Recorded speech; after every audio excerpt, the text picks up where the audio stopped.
Don't you just love a good jump scare?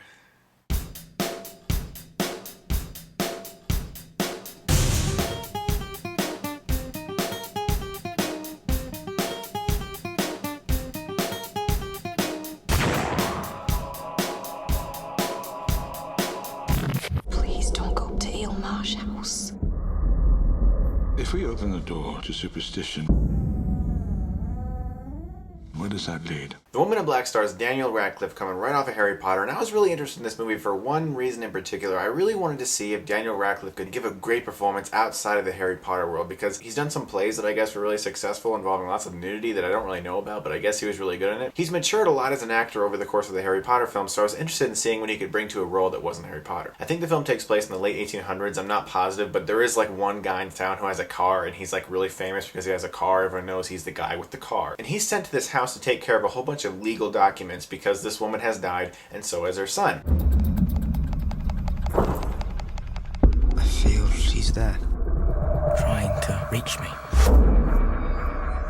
And there's all these rumors around town about this house. Weird things have been seen, things are going on that are creepy, and this whole murder mystery develops around this house. What happened to the woman? What happened to her son?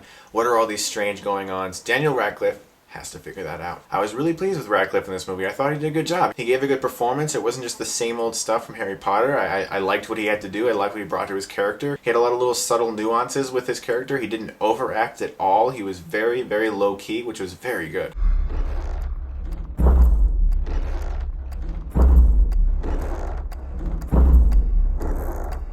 The only thing I didn't really buy is that he has a 4-year-old kid, and he just doesn't look old enough to have a 4-year-old kid unless he had it when he was like 17 or something, which is of course possible. But I really enjoyed Woman in Black. I thought it was a good suspense film. Not like out of this world terrifying, but just a very good suspense movie. It wasn't too long. It was about 90 minutes long. There's a lot of jump scares at times for the first half of the movie, and that's kind of cheap. You know, a lot of birds and stuff are flying out of holes and everything, and you're just, you know, it gets a little bit like, okay, we've seen this 1,000 times. Let's go to something with a little more substance. I believe even the most rational mind can play tricks in the dark.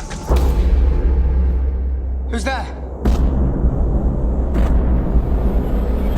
Once you get past the halfway point in the film and Daniel Radcliffe spends his first full night in this house, it really picks up in regards to scares. Lots of really good use of tension. Lots of slow building moments that I really appreciated and enjoyed. The art direction in this movie is fantastic. It has a lot of old gothic looks to it going on. The house itself is really creepy. They did a good job of using those rooms, the strange little dolls and little toys that move, just showing their faces, the little stuffed animals, just really creepy stuff. Good job. Creepy movie. They prey on those most in need.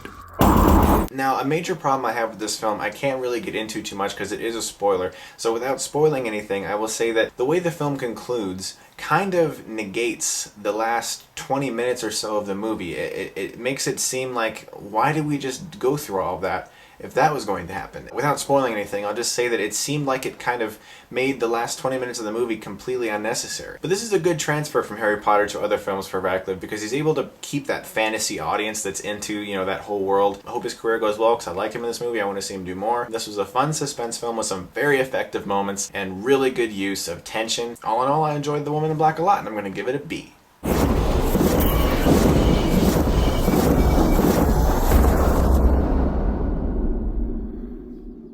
What is your all-time favorite scary movie? Can you decide what it is? I'd like to know. If you'd like this review, you can subscribe to my channel and get Stuckmann.